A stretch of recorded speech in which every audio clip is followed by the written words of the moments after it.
13 years ago, my husband and I welcomed a beautiful baby girl into the world.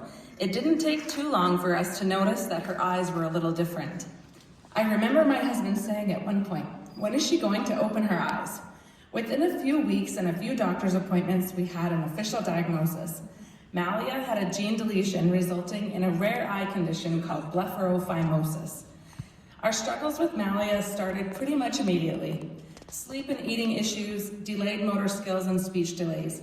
We started working with therapists at 6 months. We faced incredible behavior challenges as well, and still do to this day. At age 6, Malia had an eye surgery to open her eyelids more. We knew her eyes would never look normal, but surgery would help.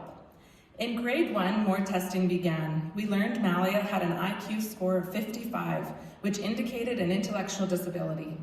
While not surprising, it helped us understand and navigate the struggles she would likely face throughout her life. My point in speaking tonight is not to talk about our challenges, but rather educate on an issue you likely never knew existed unless you've been directly impacted by it. An issue that I myself only recognized a few years ago. I hope my remarks tonight do two things. First, raise awareness and increase consciousness surrounding the issue for inclusion for people with disabilities, and second, provide support for families like mine who walk this journey every day. When I was in school growing up, there were separate classrooms, one for normal kids and one for special education kids. We rarely interacted.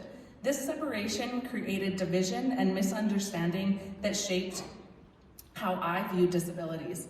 I'll be honest, I sometimes feel uncomfortable around people with disabilities because I don't know how to interact with them. I would have benefited from more interaction and inclusion. I believe connection is what turns pity into compassion.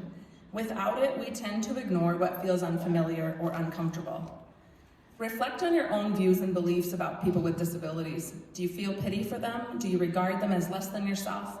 It's crucial that we look at our own bias if we want to make progress in creating a more compassionate, inclusive world. It is my hope that we will shift our views and see them as valuable, equal members that they are. While it is obvious, I sometimes wonder if society forgets that people with disabilities are human too, because of the way they are sometimes treated. My Malia experiences sadness, loneliness, excitement, and everything in between. She has hopes, dreams, thoughts, and ideas. Her humanity is as real as yours or mine. People with intellectual disabilities often live separate, parallel lives to the rest of society due to various factors. A significant portion live in group homes or congregate settings. They also face significant barriers in the job market. The employment rate for individuals with disabilities is considerably lower than those without disabilities. For so long, I assumed there was only one life trajectory option for Malia. She likely wouldn't live on her own, wouldn't go to college or have a meaningful job that she loved. After being connected with Inclusion Alberta, I learned that Malia can go to college if she wants. She can have her own home and choose how she spends her time. With support, she can live a life similar to ours with meaning and purpose. 2% of Canadians have an intellectual disability, which is the equivalent to 1,260 people in a city of our size, and 820,000 people in Canada. That is a lot of people. This poses the question of where are they? Are they at school with your children, at work with you? Do they live in your neighborhood or attend the same church as you? I'm guessing your answers are mostly no. So then, where are they? This illustrates my point that individuals with disabilities are not inclusively integrated into the fabric of society, and why I feel inclusion is a topic that needs more awareness and discussion. What do I mean when I say inclusion? I mean that I want my disabled child to have and live the same normative pathways as my non-disabled child. I want a life worth living for Malia. Inclusion in schools benefits all children, including those without disabilities. Research shows that interacting with peers with disabilities enhances social, problem-solving, and collaborative skills, fostering teamwork and creativity, all valuable skills for adulthood. The benefits for children with disabilities are significant too. I think it's crucial that schools reflect the real world to prepare children for the diverse society they'll face as adults.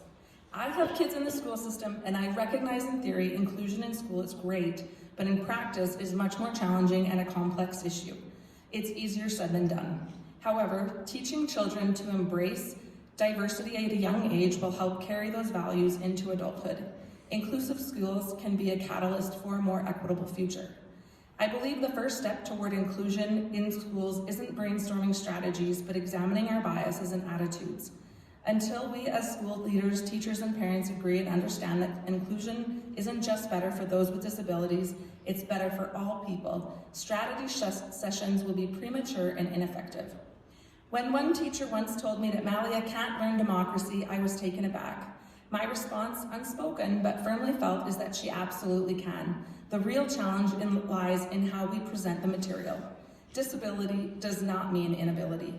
Inclusion Alberta is a nonprofit that supports families and advocates for individuals with intellectual disabilities. Being connected with them has been a huge blessing for me and my family. Please help me spread awareness, as many families do not know about their valuable support.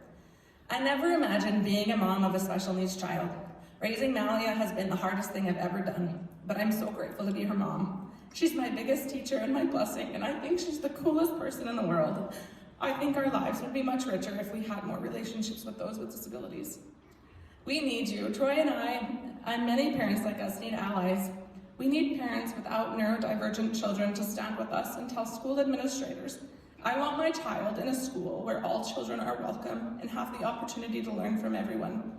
These conversations carry more weight when initiated by parents without neurodivergent kids.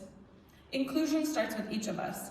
It is our collective responsibility to ensure that every person has the chance to live a life worth living. Just like Black Lives Matter and every child matters, those with disabilities matter too. Seeing life through Malia's eyes has shown me that I need to challenge some of my own biases and create an environment for others to do the same. Thanks.